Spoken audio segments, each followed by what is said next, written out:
서론으로 우리가 계속 지금 이제 바울이 옛사람을 벗어버리고 새 사람을 입으라라는 그 메시지를 하고 이제 그것을 어떻게 구체적으로 우리 삶 속에 적용할지에 대해서 얘기해 주고 있습니다.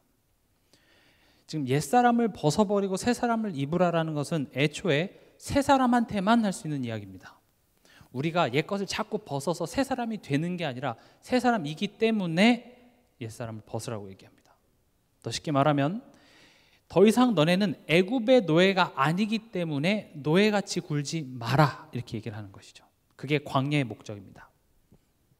그래서 여기서 옛사람을 벗으라는 것은 우리가 하나님 몰랐을 때, 하나님 없이 살았을 때 우리의 어떤 가치관과 그런 체질들을 이제 벗으라는 말이고요. 새 사람은 뭡니까? 하나님 자녀답게 하나님이 나의 아버지라는 사실을 정말 아는 자 같이 선택하고 행동하라, 이렇게 얘기를 합니다. 그리고 이것을 벗으라, 입으라, 이렇게 얘기합니다. 우리가 신앙생활 하는 것 중에서 좀 큰 착각 중에 하나가 내가 할 거 아무것도 없다라고 얘기하지만 성경은 우리 보고 입으라, 벗으라 이렇게 얘기합니다. 왜냐? 할 수 있기 때문에 그렇습니다. 물론 우리 힘만으로 되는 것은 아닙니다. 그러나 지금 적어도 성경은요, 그것을 우리가 깨닫고 거기 안에서 영적 분별을 하며 믿음의 선한 싸움을 싸우기를 원하기 때문에 우린 벗고 입어야 됩니다.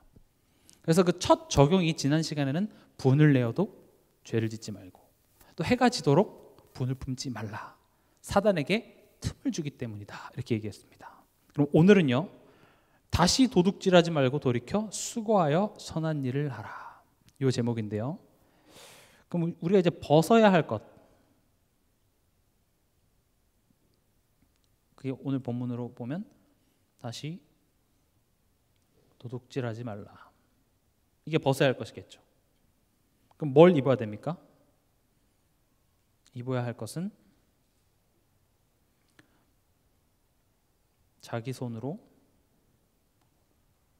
수고하여 선한 일을 하라.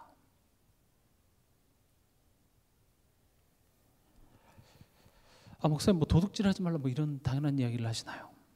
이때 당시는요, 도둑질이 실제적인 문제였습니다. 지금 이 편지는 에베소 교인한테 쓰는 편지인데 여전히 에베소 교회 안에서 도둑질하는 사람이 있었어요. 지금 이거는요, 도둑질이 죄다, 도둑질하면 지옥 간다, 지금 그런 이야기를 하는 게 아닙니다. 신자들한테 너 자꾸 이렇게 도둑질하면 너 지옥 간다, 지금 애초에 그건 신자들에게 보내는 편지입니다. 그래서 우리가 먼저 기억해야 될 것이 뭐냐, 복음이 감당 못할 죄는 없다. 복음이 감당 못할 죄가 없습니다. 우리가 하나님께 지은 그 원죄, 가장 하나님에 봤을 때는 최악의 죄를 하나님께서는 예수 그리스도의 십자가로 말미암아 용서해 주셨습니다. 용서 못할 것이 없습니다. 지금 도둑질하면 죄다, 도둑질하면 지옥 간다, 지금 그런 이야기를 하는 게 아닙니다. 그래서 우리가 먼저 알아야 될 것이 복음이 감당 못할 죄는 이 세상에 없습니다. 하나님을 대적하고 하나님을 믿지 못하는 최악의 죄를 우리는 용서함 받았습니다. 결국 그 문제로부터 모든 문제가 비롯됐기 때문에 사실은 우리가 죄 용서함 받았다, 그 말은요, 우린 죄와 상관없는 자가 된 것입니다. 근데 지금 오늘 우리가 보고자 하는 것은 단순히 도둑질이라는 행위라기보다는 도둑질을 할 수밖에 없는 영적 상태를 얘기하는 것입니다.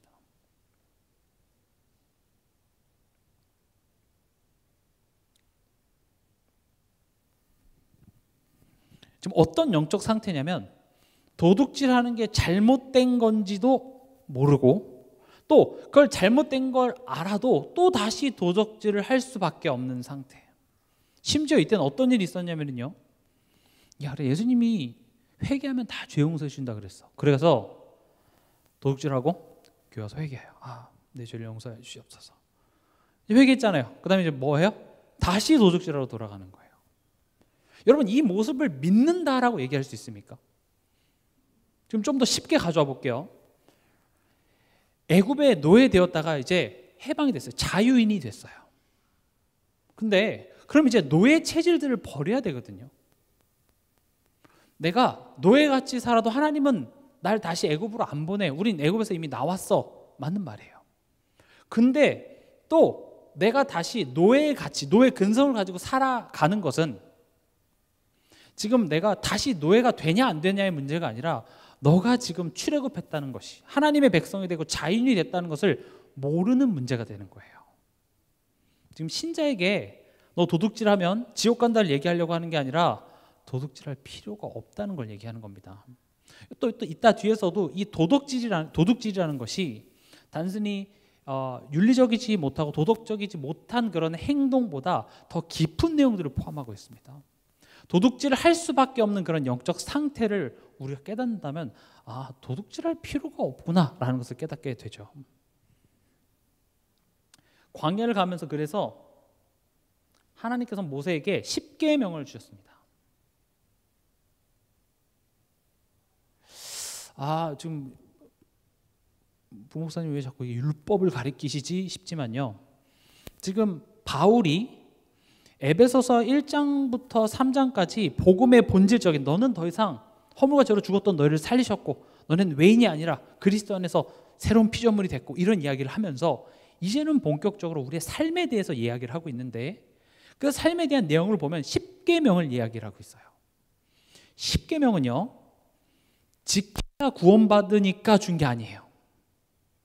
그걸 지켜야지만 하나님이 인정해줘서가 아니라 예전에는 노예같이 살았어요. 10계명의 내용을 가만히 보면은요. 제가 읽어드릴게요. 첫 번째 1계명 나 외에는 단 너를 애굽 땅 종되었던 집에서 인도하여 낸 내 하나님이라 너는 나 외에는 다른 신을 내게 두지 말라. 이 이야기를 왜 하냐면 애굽에 있었을 때 노예였을 때요. 애굽의 수많은 신들을 섬겼어요. 내 삶에 이해 안 되는 문제들, 내 가정 가문에 닥쳐오는 재앙 이해가 안 되니까 그 애굽이라는 큰 문화 속에서 여러 가지 신들을 섬기고 잘 되게 해달라고 했던 노예였죠. 근데 너희는 더 이상 노예가 아니야. 하나님의 백성이야. 그래서 지금 소개하잖아요. 나는 너를 애굽 땅 종되었던 집에서 인도하여 낸 네 하나님 여호와니라. 하나님이 이제 내 하나님이 됐기 때문에 그럴 필요 없어. 이게 10계명이에요. 지켜야 구원받는다가 아니라 그럴 필요 없다. 이걸 얘기해 주는 거죠. 그럴 필요 없음에도 불구하고 우리의 체질이 자꾸 옛 체질로 돌아가기 때문에 10계명을 통하여서 우리로 하여금 복음을 누린다, 하나님을 바라본다라는 추상적인 개념을 구체적으로 적용할 수 있도록 말해주는 게 10계명이에요. 그래서 바울이 지금 이걸 얘기하고 있습니다. 10계명에 살인하지 말라. 왜 살인하죠? 분을 내고요. 분을 품고 그래서 살인이 되는 거 아니겠어요? 그리고 오늘은 도적질하지 말래요. 그리고 또 에베소서 그 다음에 보면은 남에게 나쁜 말 하지 말라 이렇게 돼 있죠. 10계명에도 내 이웃에 대한 거짓 증거하지 말라 이런 이야기가 나와 있습니다. 지금 바울은요 누구보다도 율법 지켜서 구원받는다는 말에 완전 치가 떨리는 사람인데 지금 뭘 얘기하고 있어요? 우리의 삶에 대해서 얘기하고 있어요. 이걸 지켜서 구원받는다, 이걸 지키면 의로워진다가 아니라 의로운 자기 때문에 당연히 너네가 우리의 삶이 이렇게 변화되어야 된다라는 것을 이야기하고 있죠. 또 10계명에 보면 안식일을 기억하라 이런 말이 나와 있죠. 그거 안 지키면 지옥 가? 그거 안 지키면 벌 받아? 그런 내용이 아니라 하나님 없는 자 같이 살지 마. 네가 노예에 있었을 때는 오늘이 며칠인지도 몰라요. 그냥 주인이 야 일어나 밥 가라 뭐 벽돌 구워 그럼 그냥 일 시키면 일 시키는 대로 그냥 일만 했어요. 그러나 이젠 노예가 아니에요. 너는 하나님의 백성이야. 안식일을 기억해. 하나님이 너를 창조하시고 너의 이스라엘 백성들을 택하여서 약속의 땅 가나안 땅 거기에서 내가 메시아를 보내겠다고 약속한 내가 하나님이야. 그걸 기억해. 여러분들이 주일 어기면 주일 성수 안 하면 지옥 갑니까? 주일 한 번 빠진다고 하나님이 여러분 벌 주십니까? 그럼 이제 아니죠 당연히. 근데 그런 내용 있다 보면 뭐 교회 와 예배 드려야 되나? 어디서든지 예배 드릴 수 있지? 맞아요 원로는. 근데 하나님의 백성이고 하나님의 자녀로서 복음의 가치를 아는 자는요, 예배 자리에 기꺼이 나오게 돼 있어요. 당연한 삶입니다. 이건 지켜야 된다 안 지켜야 된다가 아니라 정말 하나님과의 관계가 회복되고 복음의 가치를 알면 알수록 당연한 삶을 살게 되어 있는 거예요. 여러분들한테 도둑질하지 마십시오 이런 얘기는 할 필요가 없죠. 왜냐, 그런 거 어길 필요가 없어요.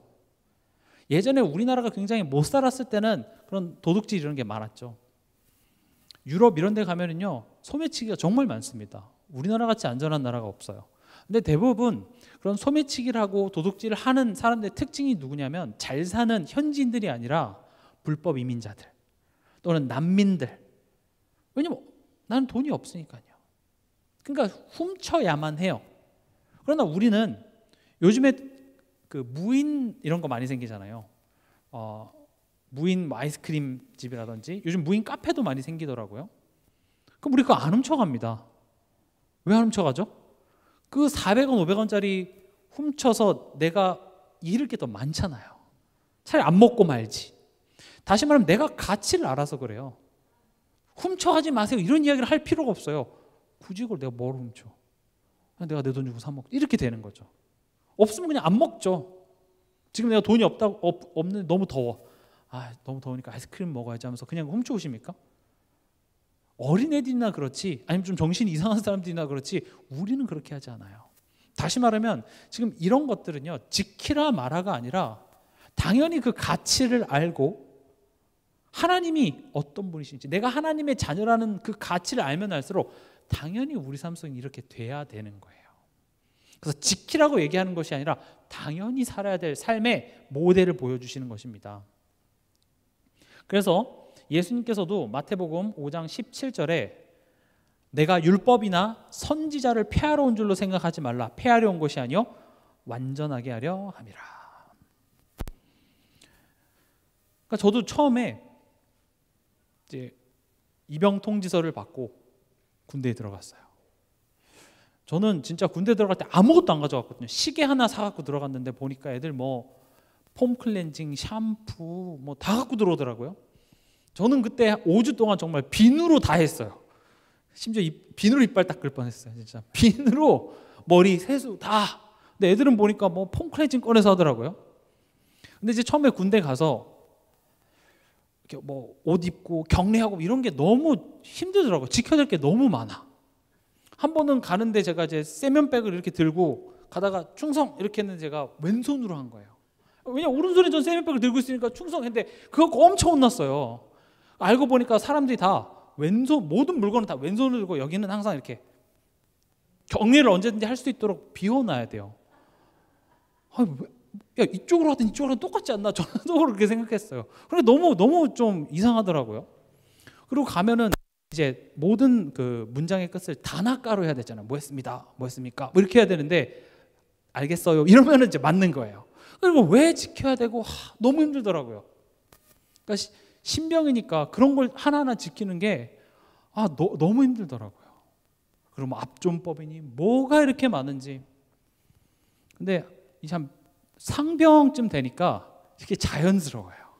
이걸 내가 지키려고 노력하는 게 당연한 거지. 신병이 들어와서 이상한 짓 하면은요, 쟤 왜 저래? 이렇게 돼요. 특히 이제 밤에 근무를 쓰지 않습니까? 불침번 근무를 쓰면 이제 옷을 다 입고 이제 준비를 해야 되는데 신병은 아무것도 몰라요. 그래서 보통 예를 들어서 새벽 2시에 근무다 그러면 1시 반에 깨워요. 그래도 30분 동안, 왜냐면 불을 켜고 나 옷 입는다 이렇게 못 하잖아요. 다 자고 있으니까. 그러니까 안 보이는 그 상황에서 막 단추도 하고, 또 전투복은 지퍼 이런 게 없고 다 단추거든요.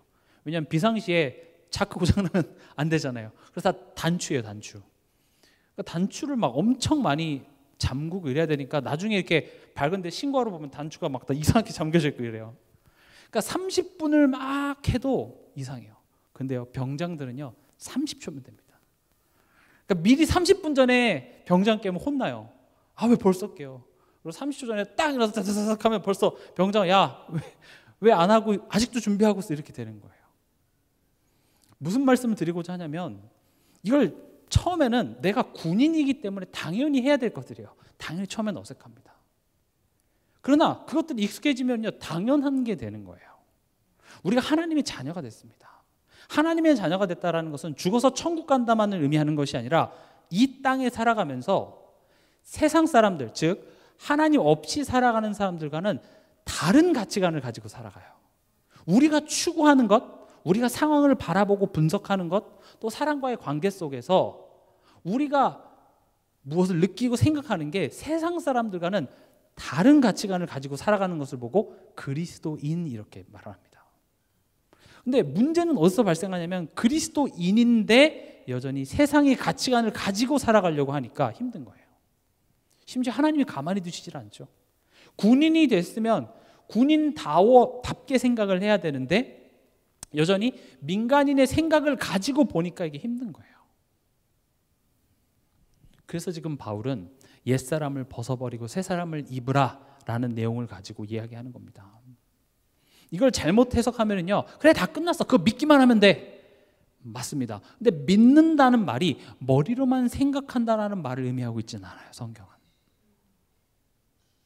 당연히 우리가 구원받는 것은 우리가 행위로 할 수 있는 게 단 하나도 없습니다. 내가 하나님의 자녀가 되고 내가 구원받는 것은요, 내가 도둑질 안 하고 착하게 살고 의롭게 살고 성경만 읽고 윤리도덕적으로 흠없이 살아서 될 게 아니라 이건 100% 하나님의 은혜입니다. 왜냐하면 우리는 죽어 있었던 존재이기 때문에, 죽었다는 것은 내가 할 수 있는 게 아무것도 없는 상태예요. 100% 은혜로, 행위가 아니라 오직 믿음으로 말미암아 우리는 하나님의 자녀가 됐습니다. 근데 성경은 하나님의 자녀가 됐다가 끝이 아니라 시작이에요. 오늘 강단 말씀도 어떻게 시작할 것인가 제목 나왔죠.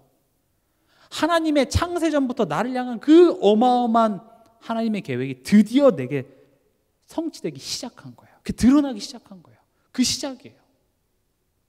그래서 출애굽은 끝이 아니라 시작이었습니다. 그래서 우리가 지금 오늘 다시 도둑질하지 말고 돌이켜 수고하여 선한 일을 하라, 이런 것들을요, 저런 거 뭐 도둑질 한다고 해서 지옥 가냐? 지금 그게 중요한 게 아니라 그리스도가 중요해요. 그건 정말 모르는 이야기입니다. 반쪽만 하는 거예요. 계속 한번 보겠습니다. 지금 오늘 제가 아까 말씀드렸다시피 이 도둑질의 지금 행위보다 우리는 그렇게 할 수밖에 없는 상태를 우리가 좀 집중해야 되겠습니다. 도둑질에는 종류가 있습니다. 첫 번째는 어떤 도둑질이 있냐? 일반 절도라고 할게요. 대부분 이런 절도는요, 탐욕에서부터 비롯되겠죠. 내 것이 아닌 것에 대한 탐심, 또 내가 저걸 갖고 싶다는 어떤 욕망이 강해서 나의 어떤 이성적인 기준을 뛰어넘어서 하면 안 되는 남의 것을 이제 훔치는 일이겠죠. 또 이런 도둑질이 있는가 반면에 또 도벽이라는 게 있습니다. 도벽은요, 정신장애입니다. 실제로요, 굉장히 부잣집 딸내미인데 습관적으로 도둑질하는 사람들이 있어요. 정말 생계형 도둑이 있을 수 있겠죠. 또 내가 뭘 갖고 싶어서 그걸 갖는, 좀 상식에 벗어난 행동을 하는 사람이 있는 반면에 또 정신적인 문제, 둘 다 물론 영적 문제긴 하지만 그런 사람들 특징이 뭐냐? 이 도벽을 통해서요, 그 물건을 훔치기 전에 그 긴장과 그것을 안 들키고 훔쳤을 때의 이런 안정감과 성취감이 이 사람에게, 요즘에 도파민이라는 얘기 많죠. 도파민을 주는 거예요. 쾌감을 주는 거예요. 이거를 그래서 도벽을요, 정신과에서는요 충동조절 장애라고 합니다. 충동적으로 그걸 내가 하는 거예요. 오히려 내가 계획하고 이렇게 해야지, 그건 사이코패스에 소시오패스에 가깝고요. 도둑질에는요 이런 것들이 있어요. 그래서 도둑질하지 말라, 감옥에 넣는다고 해도 또 나가면 또 도둑질하는 이유가, 이거는요 단순히 행위의 문제가 아니라 조금 더 깊은 마음과 영적인 문제이기 때문에 그렇습니다. 이 도둑질하는 사람들의 심리 상태는 어떨까요? 만족 없습니다. 삶에 만족이 있는 사람이 도둑질을 할까요? 안 합니다. 만족이 없는 정도가 아니라 결핍입니다. 실제적으로 이렇게 습관적으로 도둑질하고 거기에 장애가 있는 사람들을 조사해 보면 어렸을 때 굉장한 학대를 당했다든지 애정이 결핍이라든지 뭔가의 결핍에 시달려서 그것을 어떤 다른 것으로 채우려고 하는 모습이 보였다라는 것이죠. 그런 사람들은 100% 다 불안합니다. 또 심한 감정 기복에 시달리게 되죠.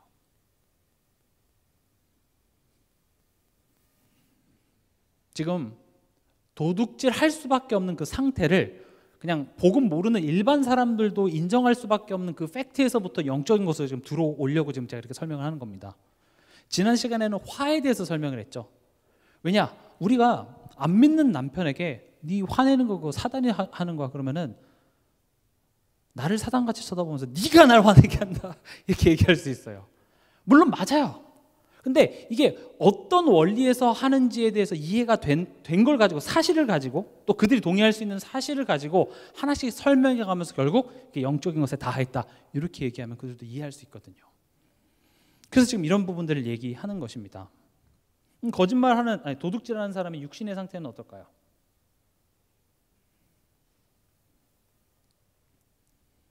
도둑질하는 사람들의 특징은요, 거짓말을 많이 할 수밖에 없습니다. 그렇죠? 내가 도둑질하고 내가 도둑질했다고 솔직하게 말하는 사람이 있을까요? 없죠. 그리고 여러 가지 망상에 시달립니다. 우리가 어렸을 때 그냥 문방구에서 이렇게 한두 번 이렇게 훔친 그런 차원의 이야기를 하는 게 절대 아닙니다.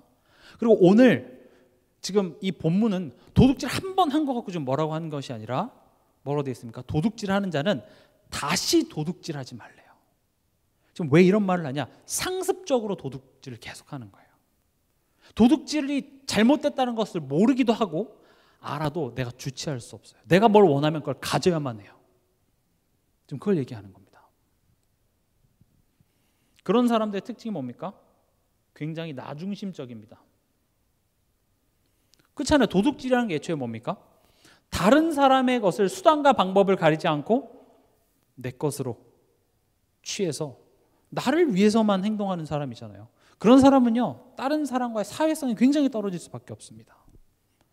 그러니까 내가 그 잘못한 것을 들키면 안 되니까 인간관계에 있어서 당연히 고립이 될 수밖에 없습니다.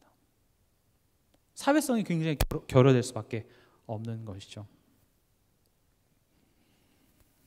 근데 우리는 여기서 하나 더 가야 됩니다. 바로 영적 상태입니다. 왜 도둑질을 할까요? 그냥 어린 마음에 순간적으로 그럴 수는 있습니다. 그러나 왜 이게 잘못된 걸 인지도 못하고 잘못된 걸 알아도 멈출 수 없을까요? 성경은 얘기하고 있습니다. 사단에게 마음과 생각이 장악된 상태. 사단이 우리의 마음과 생각을 장악한 상태이기 때문에 그렇습니다. 그래서 오늘 도둑질하는 자는 다시 도둑질하지 말라라는 것은 사단에게 마음과 생각을 뺏기지 말라고 얘기하는 겁니다. 왜요? 예수 그리스도께서 마귀의 일을 멸하셨기 때문에 너는 그 말 들을 필요 없어요. 도둑질하면 지옥 간다가 아니라 너는 도둑질할 필요 없는 자가 됐는데 왜 예수님이 십자가에서 마귀를 다 못 끝낸 것처럼 너는 행동하니 다시 도둑질하지 마. 그렇게 얘기하는 것이죠. 우리가 창세기 3장 1절에서 6절에 보면 사단이 이런 거짓말을 합니다. 선악을 알게 하는 나무의 실과를 먹으면 너희가 하나님처럼 될 수 있어. 진실입니까? 거짓말입니까? 지금 아담과 하와는요 이미 만족스러운 상태예요. 뭐가 더 필요 없는 상태라고요.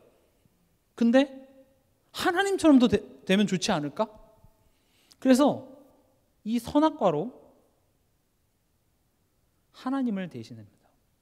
그런 선택을 해요. 지금 아담과 하와는 너무 그냥 하나님으로 만족한 상태인데 사단이 와서 그걸로 충분하지 않아. 저걸 먹어서 너 하나님처럼 되면 더 좋을걸? 그러고 나서 선악과를 보니 갑자기 마음에 어떤 마음이 듭니까?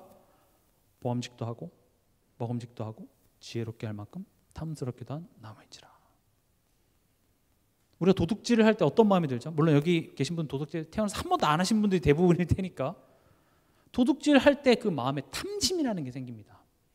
탐심이라는 마음 자체가 어떤 원리죠? 저것만 있으면 행복할 것 같아요. 저것만 있으면 굉장히 만족스러울 것 같아요. 그래서 훔치는 겁니다. 대부분의 사람들은 저걸 얻기 위해서 돈을 열심히 벌죠. 근데 사단에게 마음과 생각에 사로잡히면요, 그런 이성적인 생각도 안 돼요. 훔쳐야지. 어떻게 하면 저걸 얻을 수 있을까? 저 사람 이렇게 매일 몇 시마다 저렇게 나가는 거 보니까 저 때는 집이 비어 있겠군. 이거 굉장히 이상하죠. 지금 사단이 어떤 식으로 우리 삶에 속이냐? 지금 오늘 도둑질하는 자는 다시 도둑질하지 말라는 말의 그 의미를 영적으로 잘 이해하셔야 돼요. 사단은 끊임없이 우리 삶 속에 와서 어떤 것으로 하나님을 자꾸 대신하게 하고 우린 거기에 속아 넘어간다는 것이죠. 요한복음 13장 2절에 보면 마귀가 벌써 시몬의 아들 가룟 유다의 마음에 예수를 팔려는 생각을 넣었더라. 지금 이 가룟 유다는요, 은 30으로 예수님을 대신합니다.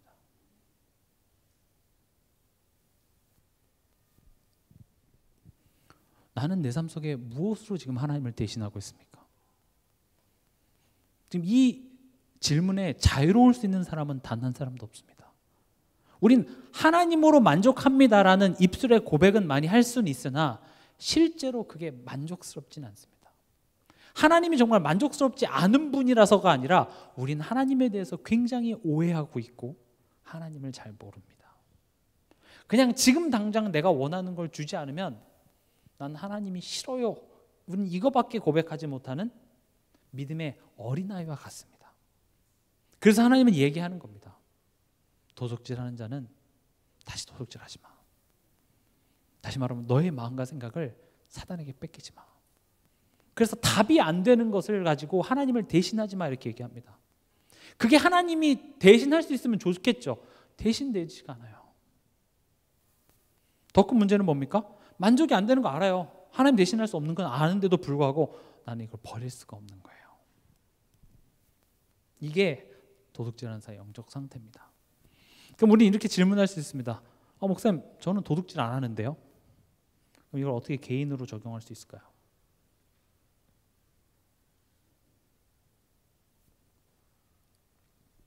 개인 적용에 있어서는 우리가 계속 말씀드리지만 도둑질이라는 행위보다 왜 도둑질을 할 수밖에 없는가? 그리고 그것을 잘못된 걸 알면서도 멈출 수 없는 나의 영적 상태를 알라는 거죠. 아까 앞서 세상에 그 어떤 것도 하나님을 대신할 수 없다라는 거 모르시는 분 계신가요? 여기 계시면 다 알아요. 그럼에도 불구하고 왜 나는 거기에 집착하는가? 이거예요. 그걸 적용하셔야 돼요. 그럼 보세요. 뭐부터 인지해야 되냐? 다른 것으로 만족을 찾으려는 나. 내가 지금 다른 것으로 만족하려고 하고 있구나. 이걸 깨달으셔야 돼요. 여러분, 왜 사람이 돈에 집착하게 되는 줄 아십니까? 돈에 집착하는 사람 치고 지금 나의 현실에 만족하는 사람은 없습니다. 현실이 만족스럽지가 않으니까 이 현실에서 벗어나게 해줄 수 있는 능력 있는 거가 뭐예요? 자본주의 사회에서는 돈이죠. 돈이 나쁘다는 말이 아닙니다. 돈 벌 필요 없습니다. 돈은 죄악입니다. 전 그런 이야기를 하고 싶은 게 아니에요. 돈은 필요합니다. 그러나 지금 우리가 이 돈이라는 것을 어떤 식으로 우리는 지금 생각하고 있냐? 하나님이 만족이 안 돼요. 하나님까지 안 가고 그냥 오늘 나의 이 현실이 내게 만족스럽지가 않아요. 돈이면 이런 현실을 바꿀 수 있을 것 같아요. 돈만 있으면요. 그러니까 야곱이 했던 행동이랑 똑같습니다. 하나님은 야곱을 이미 선택하셨습니다. 그런데 지금 내 현실이나 이런 것들이 만족이 되질 않으니까 형을 속입니다. 아빠를 속입니다. 그것으로 내가 뭔가 바꿔서 하나님의 축복을 쟁취하려고 하는데 야곱은 뭘 모르고 있습니까? 이미 너는 그럴 필요가 없어. 야곱은 거짓말할 필요가 없었습니다. 아빠를 속일 필요가 없었습니다. 근데 지금 나의 현실이 만족스럽지 못한 거죠. 이따 뒤에서도 말씀드리겠지만 오늘 하나님께서 나에게 허락하시고 주어진 현실이라고 인정할 수 없어요. 너무 힘들어요. 그래서 그것을 빨리 그냥 지나가게 하기 위해서 뭐가 집착이 되는 겁니까? 돈에 집착이 되는 것이죠. 오히려요, 하나님 아닌 다른 것으로 만족이 되는 게 사실은 더 큰 문제인 겁니다. 그래서 얘기합니다. 너는 이미 행복 안에 들어와 있어. 계속 기억하셔야 됩니다.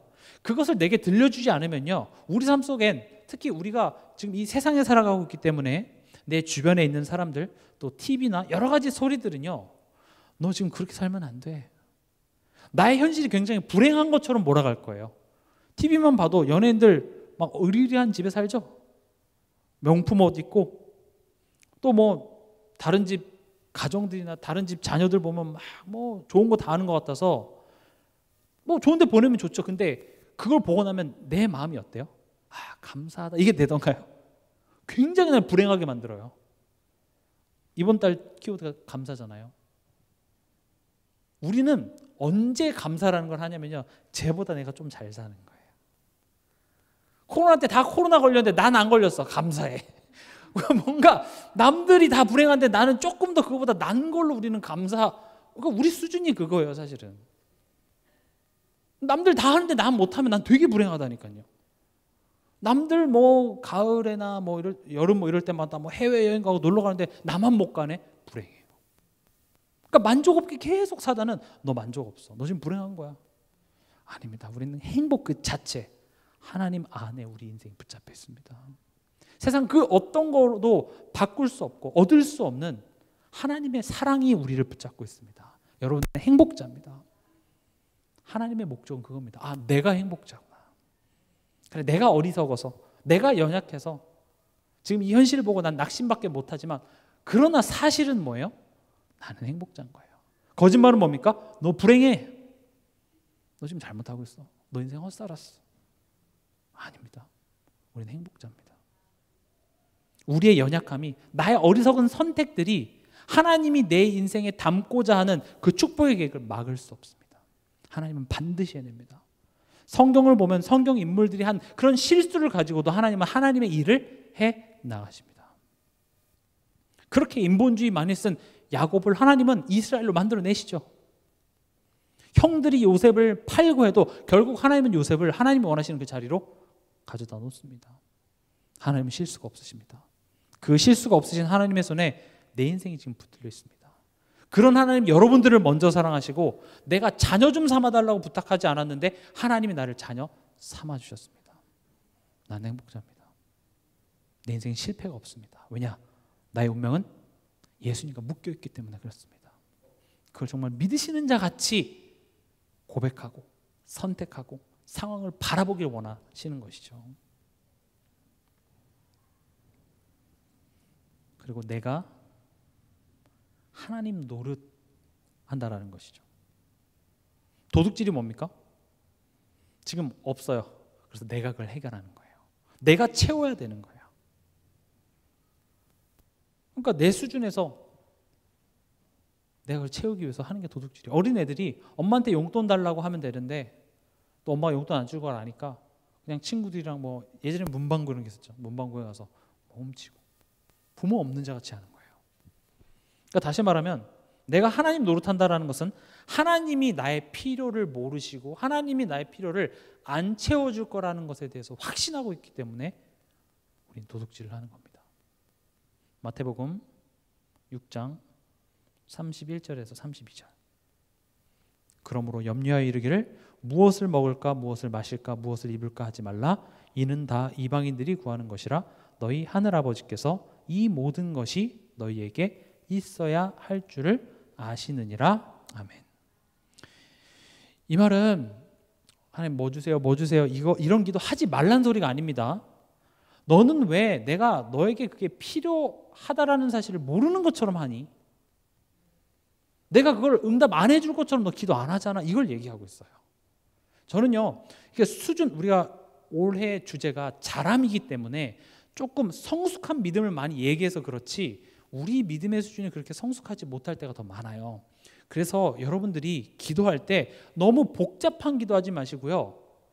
내 자녀 내 시험 보잖아요. 잘 보게 해달라고 기도하세요. 왜 안 됩니까? 여러분들이 직장에 가는데 어떤 상사가 나를 괴롭힙니까? 혼내달라고 기도하세요. 이해되세요? 지금 여기 포인트는 뭐 필요한 거 있으면 그런 거 구하지 말라는 소리가 아니에요. 지금 너희 하늘 아버지께서를 알라라는 거죠. 알아, 아빠야. 근데 우린 기도 안 해요. 왜 기도 안 하죠? 기도도 어차피 안 해줄 걸 확신해서 기도를 안 하는 거예요. 하나님 내 기도 들으세요. 하나님 나 지금 속상해요. 나 위로해 주세요. 왜 기도 못 해요? 기도 안 하는 것보다 훨씬 나아요. 기도하세요. 쉽게 시작하세요. 그러나 제가 지금 이런 내용들 얘기하는 것은 우리가 나아가야 될 지향점을 얘기해 드리는 것이지 시작도 못하면 안 되잖아요. 요즘에 그 달리는 게 굉장히 지금 선풍적으로 우리나라에서 유행입니다. 그래서 제 유튜브 그 알고리즘에 어떻게 달려야 된다, 뭐 착지를 할 때 뭐 앞으로 해야 된다, 뒤로 해야 된다. 그리고 옛날에 그 금메달리스트 황영조가 나와서 이렇게 뛰는 게 맞다, 막 난리예요. 저도 막 그 좀 이렇게 보면서 아 저렇게 뛰는 게 맞구나, 저렇게 뛰는 게 맞구나 많이 공부합니다. 근데요, 내가 안 나가서 뛰질 않으면 그건 나랑 상관이 없어요. 남들 뛰는 거 보면서 아 저거 잘못 뛰고 있는데, 아 저거 힐풋인데, 미드풋인데 평가만 하고 있어요. 그건 나랑 아무런 상관이 없어요. 그래서 어떤 사람은 다 필요 없고 그냥 일단 나가세요. 나가서 죽이 되든 밥이 되든 걷기부터 하세요. 저는 그게 맞다고 봐요. 신앙도 마찬가지예요. 기도부터 그냥 하세요. 때로는 하나님이 여러분들한테 어떤 결핍을 만들어서 그걸 가지고 기도를 하기 시작하세요. 남편 때문에 여러분 마음이 아프십니까? 남편 좀 혼내달라고 기도하세요. 그래서 어떤 목사님 그 사모님은 새벽 기도하면은요 제일 먼저 와서 기도하신대요. 그 이유가 뭔지 압니까? 하나님한테 제일 먼저 고자질하려고. 다른 사람 얘기하기 전에 내가 먼저 하나님한테 가가지고 다른 사람들이 뭐 얘기하기 전에 하나님 먼저 와서 하나님한테 고자질하는 거예요. 우리 남편이 이랬고 저 집사님이 저랬고. 저는 그런 순수한 믿음 좋다고 생각합니다. 어렵게 생각하지 마세요. 하나님 우리 마음 다 알아요. 어차피 무슨 생각하는지 알고요. 그래서 그 어린아이와 같은 믿음을 예수님께서는 요구하시죠. 그 기도하세요. 하나님 나 오늘 힘들었어요. 위로해 주세요. 왜 못합니까? 꼭 세계복음이라는 단어를 넣어야지만 하나님이 뭐라고? 다시 그렇게 할 것 같아요? 영혼 사랑 뭐 이런 이야기를 해야 될 것 같아요? 물론 그렇게 자라나게 하나님께서는 하실 겁니다. 그러나 너무 그런 훌륭한 이야기에 귀를 기울이다 보니까 시작조차도 안 하고 있어요. 그럼 최악이에요. 그렇죠? 하세요. 그래서 저는 신앙생활에 있어서 우리가 많이 아는 것도 중요하지만 지금 하나를 시작하는 게 저는 더 중요하다고 생각합니다. 우리가 많은 훈련과 많은 메시지 속에서 많이 듣다 보니까 머리는 커졌는데 진짜 내가 실천하는 그런 작은 것을 못하기 때문에 교회 안에서 서로 사랑하고 이해하는 그런 실천보다는 서로 지적하고 비판하는 그런 지식들만 늘어서 그렇다고 생각해요. 그래서 작은 실천하세요. 하나님 우리 필요한 거 아십니다. 내가 그것을 자꾸 채우려고 하지 마십시오. 오늘 도둑질하지 말라는 그 행동보다 왜 도둑질을 할 수밖에 없는 우리의 영적 상태는 뭡니까? 하나님 없는 자같이 그걸 내가 채우고 다른 것으로 메꾸려고 하니 아니지. 하나님이 채워주셔야지. 하나님이 이끌어주셔야지. 그러니까 하나님이 나의 필요를 채워주심을 믿지 못하는 그 심리, 영적 상태가 도둑질로 이어지기 때문에 예를 들어서 뭐 11조를 안 한다. 그걸 도둑질로 비유한 까닭이 그거예요. 돈을 안 냈다고 도둑질이 아니라 하나님이 내 인생을 채워주신다는 사실을 인정하지 못해. 믿지 못하기 때문에 나는 영 이걸 낼 수가 없는 거야. 나 이거 없으면 살 수 없어. 그래서 그걸 도둑질에 비유하는 겁니다. 또 도둑질 한다는 것은요 쉽게 가려고 하는 겁니다. 어렵게 가야 된다는 말은 절대 아닙니다. 그러나 때로는 하나님이 안 주시면 기다릴 줄도 알아야 돼요. 하나님의 때입니다.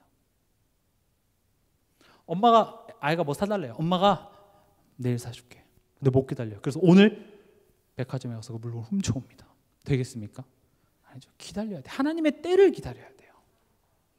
내가 그냥 여기 상황이 안 되니까 속단해버려요. 그것도 도둑질과 같은 영적 상태예요. 사실은 안 되는 거구나. 그리고 그냥 내가 내 방법을 찾아요. 안 된다. 아닙니다. 기다리십니다. 하나님은요 이 기다림을 적극적으로 활용합니다. 이 시간 금요치유전도학교 때도 우리 마가복음 2장 보면서 예수님이 지금 가리키는데 중풍병자를 지금 지붕을 뜯어갖고 이렇게 달아내리죠. 그런 상황 속에서 예수님은 바로 그 중풍병자를 고치실 수 있습니다. 근데 안 고쳐요, 바로. 그리고 갑자기 네 죄가 사해졌다 이런 이야기를 해요. 그러니까 사람들이 이제 혼란스럽죠. 뭔 말이지? 서기관들은 알죠, 그게 무슨 말인지. 그리고 거기서 질문을 하십니다. 병을 고치는 게 쉽겠냐? 죄를 사해 주는 게 쉽겠냐? 질문에 답할 사람 이런 거 묻지 않고 그냥 질문하시고 그다음 바로 대답하세요. 내가 죄 사는 권세가 있으면 알게 하려고 그랬어. 그리고 병을 고쳐줘요. 지금 여기서 우리가 알 수 있는 것은 이런 질병이나 문제를 하나님은 해결해 줄 수 있습니다. 그러나 그것을 바로 왜 속 시원하게 해결해 주지 않고 기다림이라는 이 시간을 겪게 하시냐? 이 시간을 통해서 우리로 하여금 생각하게 하십니다. 그래서 질문한 거 아니겠어요? 그리고 이것을 통해서 배우길 원합니다. 여러분들 궁금한 거 있으면 어떻게 하십니까? 네이버에 검색해 보시죠. 요즘은 네이버보다 유튜브 되게 좋잖아요. 특히 뭐 주부분들은 이제 뭐 요리, 뭐 김치찌개 맛있게 끓이는 법 이런 게 하면 나오죠. 유튜브에 검색하면 다 나옵니다. 그렇죠? 그럼 여러분들이 유튜브는 어떤 원리로 돌아가는 거지? 코딩이 어떤 체제로 되어 있지? 어떤 알고리즘으로 나한테 알려주지? 유튜브에 대해서 궁금해 보신 적 있습니까? 없어요. 그냥 궁금하면 치고 나오면 땡큐 그냥 그러고 말아요. 문제 지금 뭘 얘기하고자 하냐면 하나님이 여러분들이 달라는 대로 다 주면 주실 수 있지만 하나님에 대해서 우리는 궁금해하지 않아요. 내가 원하는 걸 안 주겠다는 게 아닙니다. 애초에 또 우리가 그것을 간절히 원하는 까닭은 그것으로 하나님을 심지어 대신하려고 우리가 원하고 있어요. 하나님이 그래서 주실 이유가 없는 거예요. 또 안 주시겠다는 것도 아닙니다. 그러나 지금 이 상황 내가 간절히 원하는데 심지어 내가 하나님한테 기도까지도 했는데 그렇죠? 지금 내 사람이 엄청난 믿음을 가지고 예수 앞에 가면 된다라는 믿음을 가지고 중풍병자를 지붕을 뜯어서 예수님 앞에 달아내리는 엄청난 수고와 믿음의 모습을 보여줬어요. 그럼 예수님 빨리 고쳐줘야죠. 안 고쳐줘요. 안 고쳐주지 않았지만 질문을 하시고 우리로 하여금 생각하게 하세요. 그리고 뭘 알게 하십니까? 내가 그리스도인 것을 알게 하세요. 죄를 알게 하세요. 그리고 병을 고쳐주십니다. 다시 말하면 우리는 우리에게 주어진 이 현실 속에서 그냥 쉽게 내가 기도하면 바로 이루어지고 이 문제가 빨리 해결되고 그렇게 그냥 만사형통되기를 바라지만 하나님은요 우리로 하여금 생각해서 배우게 하십니다. 그게 성령이 하시는 일이죠. 가르치고 생각나게. 성령은 우리 안에서 계속 가르치십니다. 그래서 우리는 배워야 돼요. 배우기를 멀리한다. 그걸 성령을 소멸한다 이렇게 얘기합니다. 배우려면 뭘 해야 되겠어요? 들어야죠. 그래서 말씀을 멀리하는 것 자체가 성령 소멸이에요. 성령을 근심케 하는 일입니다. 성령은 생각나게 하십니다. 그럼 우리는 뭘 해야 돼요? 생각해야 돼요. 그걸 뭐 묵상 이렇게 얘기합니다. 근데 우리는 생각하기 싫습니다. 이 복잡한 생각 안 그래도 내 삶 살기 힘들어 죽겠는데 무슨 말씀까지 생각해? 아닙니다. 같이 생각하는 겁니다. 생각하지 않는 것 그걸 보고 방탕한 삶 이렇게 얘기합니다. 방탕은 술 마시고 마약하고 타락한 그것만이 방탕이 아니라 생각하지 않은 겁니다. 성령을 소멸하는 삶입니다. 여러분들이 아무리 하루 근면성실하게 열심히 일하고 살아도 내 하루에 10분 정도도 내가 말씀에 대해서 복음에 대해서 생각할 시간이 없다. 여러분들은 방탕한 삶을 하나님의 입장에서는 지금 살고 있다는 것이죠. 쉽게 가려고 하지 마십시오. 특히 요즘의 문화 자체가 기다릴 수 없습니다. 특히 어린아이도 마찬가지입니다. 못 기다려요. 뭔가 내가 열심히 노력하고 얻는 거 싫어요. 그냥 쉽게 그런 만족. 특히 요즘 도파민이라고 많이 하잖아요. 특히 요즘에 그 유튜브 쇼츠라든지 그런 짧은 폼의 영상들이 그 도박과 같은 원리예요. 계속 돌리다 보면 재밌는 거 하나 걸리고 그럼 시간 가는 줄 모르고 봐요. 그러니까 요즘에는 점점 아이들이 쉽게 그런 만족을 얻다 보니까 어렵고 기다리고 뭔가 내가 참아야 하는 것을 견뎌내지 못해요. 그게 굉장히 안 좋습니다. 특히 하나님의 인도를 받아가는 그 여정 속에서는 하나님은 굉장한 기다림을 요구하십니다. 쉽게 아들 주면 되는데 왜 이삭을 바로 안 주나요? 그게 아브라함으로 하여금 생각하고 배우게 하는 시간이었어요. 여러분들 지금 가정에 가정복음만 빨리 이뤄주고 문제 빨리빨리 해결해 주면 좋겠는데 하나님 그렇게 안 하시고 지금 되게 딜레이하시는 것 같죠? 내가 생각하고 배워야 될 때예요. 근데 우리는 하나님을 애초에 신뢰하지 못하는 체질이 있기 때문에 그냥 불평, 원망, 하나님이 역사 안 하시는 것으로 우린 자꾸 돌아가더라는 거죠. 그래서 우리는요, 돌이켜 선한 일을 해야 합니다. 이게 바로 새 것을 입는 거겠죠. 뭐라고 되어 있습니까? 다시 도둑질 하지 말라. 도둑질 하지 말라 가지고 지금 한 시간 지금 얘기하고 있습니다. 보세요. 여기에 중요한 내용이 있는데, 도둑질 하는 것을 하나님께 기도하면 하나님이 그걸 제거해 주신다고 얘기하지 않습니다. 여러분들이 이렇게 도둑질하면서 하나님 지금 내 마음을 감동시켜 주셔서 도둑질 안 하게 해주세요 하면서 도둑질 하는 게 되겠습니까? 지금 여기 뭐라고 돼 있어요? 다시 도둑질 하지 마, 이렇게 얘기하고 있습니다. 지금 성경은 그 일 중단에 멈춰, 이렇게 얘기하고 있어요. 우리가 가만히 영적 싸움이라는 것을 보면은 우리 삶 속에서 하나님 나 이렇게 안 할 수 있도록 도와주세요 하면서 나는 그 자리에 자꾸 돌아가 있어요. 그게 지금 에베소 교회에 반복적으로 일어났던 일이에요. 하나님 이렇게 불신앙 안 하게 해주세요 하면서 불신앙하는 자리에 내가 가 있어요. 하나님 내가 예배 중심으로 말씀 앞에 서게 해주세요 하면서 나의 선택은 멀리 가 있어요. 예배와 상관없는 자리에 가 있어요. 그러면서 하나님이 아직 내게 지금 역사하지 않으셨다면서. 근데 성경은요, 다시 도둑질하지 마. 애초에 우리 힘만으로는 안 됩니다만은 그 말씀을 듣고 우리가 반응하고 깨달고 결단하고 실천하는 것까지 지금 성경은 요구하고 있다는 것이죠. 그럼 어떻게 해야 되냐? 일단 그럴 필요 없음을 알라는 겁니다. 여러분 그럴 필요 없습니다. 도둑질할 필요 없습니다. 여러분들이 쉽게 생각해 볼게요. 어린 자녀가 도둑질을 했어요. 그럼 깜빵에 집어넣으시겠습니까? 타이르시겠죠. 혼도 내겠죠. 근데 어떻게 너 도둑질할 필요 없음을 자녀에게 효과적으로 얘기할까요? 어떻게 하시겠어요? 어떻게 하시겠어요? 만약에 은총이가 그래서 뭘 훔쳤어요. 예를 들어서. 그럼 어떻게 그럴 필요 없음을 알려줄까요? 요한복음 1장 12절. 너는 하나님의 자녀.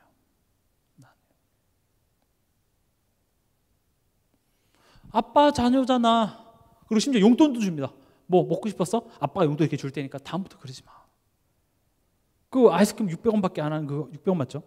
600원밖에 안 하는 거 아빠 10,000원 줄게. 많이 사 먹어. 다음부터 그러지 마. 먹고 싶으면 아빠한테서 얘기해. 아빠가 사줄게. 아, 난 그럴 필요가 없구나. 내가 필요한 게 있으면 아빠한테 달라고 하면 되는구나. 또는 내가 원하는데 아빠가 안 사준다라는 것은 뭔가 아빠가 거기에 좋으신 뜻이 있어서 지금 나에게 잠깐 기다리라고 하시는 거구나. 아빠와의 관계 회복이 돼야 돼요. 뭘 하지 않는 것보다 내가 누군지를 아는 게 더 확실한 것입니다. 그리고 또 뭡니까? 요한복음 19장 33절에 다 이루었다. 무슨 말입니까? 난 사단에게 섞을 필요 없구나. 다 이뤘다라는 것은 무슨 말입니까? 나는 더 이상 노예가 아니라 나는 자유인이야. 난 더 이상 죄의 종노릇 할 필요 없어. 하나님 없는 자같이 이 상황을 바라볼 필요 없어. 사람과의 관계 속에서, 가정 안에서, 직장 안에서, 교회 안에서 나는 하나님 없는 자, 하나님을 못 믿는 자같이 이 상황을 해석할 필요 없구나. 그걸 아는 거예요. 왜요? 예수님이 십자가에서 단번에 영원히 다 이루셨기 때문에 그렇습니다. 그걸 아는 자같이 우리는 살아야 되겠습니다. 그걸 깨달아야 돼요. 그리고 또 뭐 해야 됩니까? 고린도전서 3장 16절에 내가 하나님의 성전, 너희가 하나님의 성전인 것과 하나님의 성령이 너희 안에 거하시는 것을 알지 못하느뇨. 지금 이게 뭡니까? 우리가 성삼위 하나님이라고 매일 그냥 그 단어만 얘기하는데 이런 식으로 우리 삶 속에 성삼위 하나님을 의지하는 겁니다. 그래, 지금 성령이 내 안에 계셔서 나는 하나님의 성전이야. 또 에베소서 2장 마지막 절을 보면 그 하나님의 성전을 우린 지어져 가고 있기 때문에 난 그럴 필요가 없구나. 나는 염려로 다른 사람을 미워하고 시기하고 불평하는 것으로 나의 성전을 더럽힐 필요가 없구나. 지금 이 상황, 이 현실은 나의 실수 또는 저 사람 때문에 대한 원망이 아니라 하나님의 계획 속에서 나를 만들어가고 지어가시는 하나님의 주권 속에 내가 있구나. 이 진실의 소리를 여러분들이 자꾸 들려주셔야 돼요. 그렇지 않으면요, 자꾸 그런 소리에 내가 정말 속게 됩니다. 혹 여러분 주변에 자꾸 그런 불신앙의 이야기를 한다면 여러분들이 그 사람들을 이기지 못하고 스스로 하지 못하겠으면 그런 것으로부터 여러분들이 멀어지세요. 왜 자꾸 내가 거기에 현혹되는데 그 이야기를 자꾸 듣고 있습니까? 그만 들어야죠. 그리고 지금 뭐에 대해 다시 도둑질하지 말라라는 것을 그럴 필요 없으면 알라. 그리고 속지 마세요. 사단과 싸워서 이겨내라고 얘기하는 게 아닙니다. 왜냐? 예수님이 마귀를 멸하셨기 때문에 우리가 싸워서 이기고 자시고가 없습니다. 이미 승리하셨습니다. 그러나 우린 뭘 인지해야 되냐? 사단이 광명한 천사로 또 때는 우는 사자와 같이 거짓말합니다. 또 우리는 죄성이 있습니다. 죄성은 뭐죠? 우리는 얼마든지 속을 수 있습니다.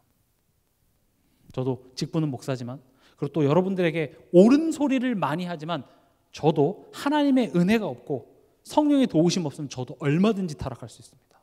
저도 얼마든지 잘못될 수 있어요. 저는 여러분들보다 나은 게 하나도 없습니다. 나는 그럴 수 있다는 사실을 항상 인지하고 그러기 때문에 뭘 해야 돼요? 더욱더 내가 복음 앞에서 해야 돼요. 말씀 앞에서 해야 돼요. 말씀 앞에서 나를 자꾸 점검해야 돼요. 제가 그러고 있습니다. 저는 옳지 않을 때가 더 많아요. 그래서 제 스스로를 자꾸 말씀 앞에 서서 하나님, 나의 부족함, 나의 죄인된 체질 또 하나님 앞에 내려놓습니다. 나를 정결케 하고 하나님의 자녀로 하나님 나를 세워주시옵소서. 우린 계속 그걸 인지해야 돼요. 아, 나는 하나님 자녀니까 끝, 괜찮아. 이런 사람이 제일 속기 쉬워요. 그렇죠? 소매치기 당할 수도 있어 라고 인지하는 사람과 아이 괜찮아, 둘 중에 누가 소매치기 쉬울까요? 당연히 그 얼마든지 소매치기 당할 수 있다라는 사실을 인지하는 사람은 경계를 하겠죠. 마찬가지입니다. 우린 완벽하지 않습니다. 완전하신 하나님이 우리와 함께 계시기 때문에 알기만 하면 됩니다. 아, 사단이 속이고 있구나. 그리고요, 다시 도둑질하지 말라 하시면서 자기 손으로 수고하여 선한 일을 하라고 되어 있습니다. 여기서 말하는 수고는요, 영적 싸움이라고 얘기할 수 있습니다.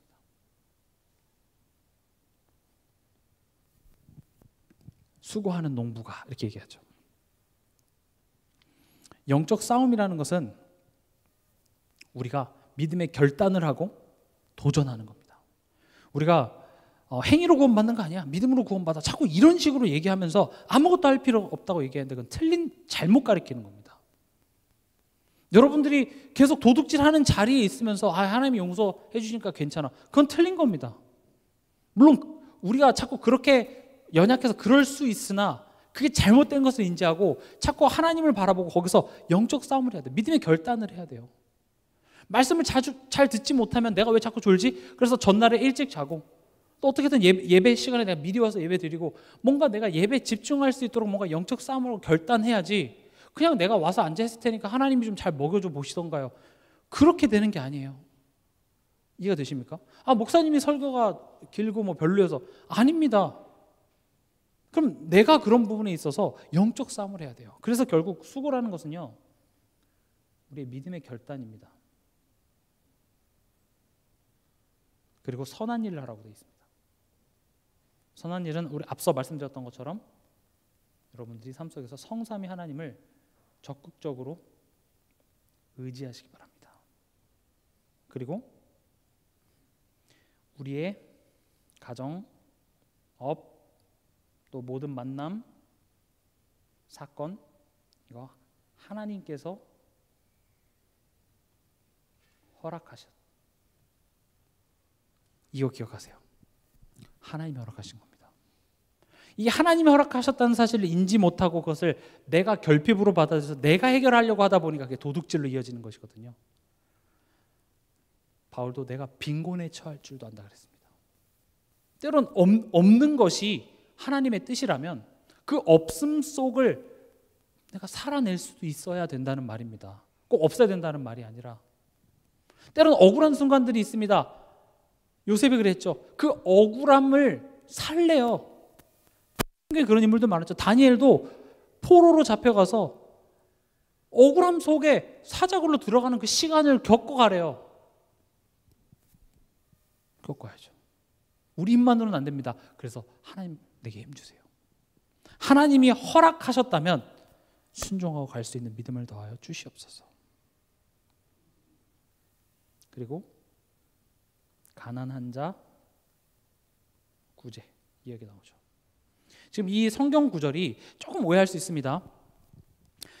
선한 일이 구제다, 지금 이렇게 얘기하는 게 아닙니다. 지금 이 내용은 무슨 말이냐, 야, 훔치는 수준이 아니라 축복받아서 도울 수 있는 사람이 돼, 이거예요. 겨우 남의 물건 훔쳐갖고 네 연명하는 차원이 아니라 너 축복받아가지고 불쌍한 사람들 도와줄 수 있는 살리는 자가 되라, 지금 그 말인 겁니다.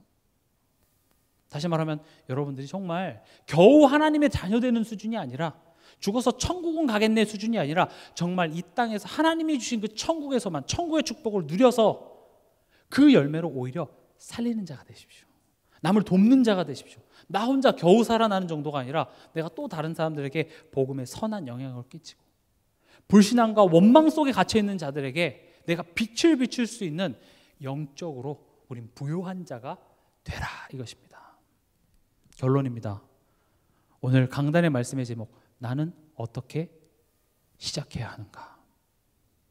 오늘 읽었던 본문입니다. 도둑질하는 자는 다시 도둑질하지 말고 돌이켜 가난한 자에게 구제할 수 있도록 자기 손으로 수고하여 선한 일을 하라.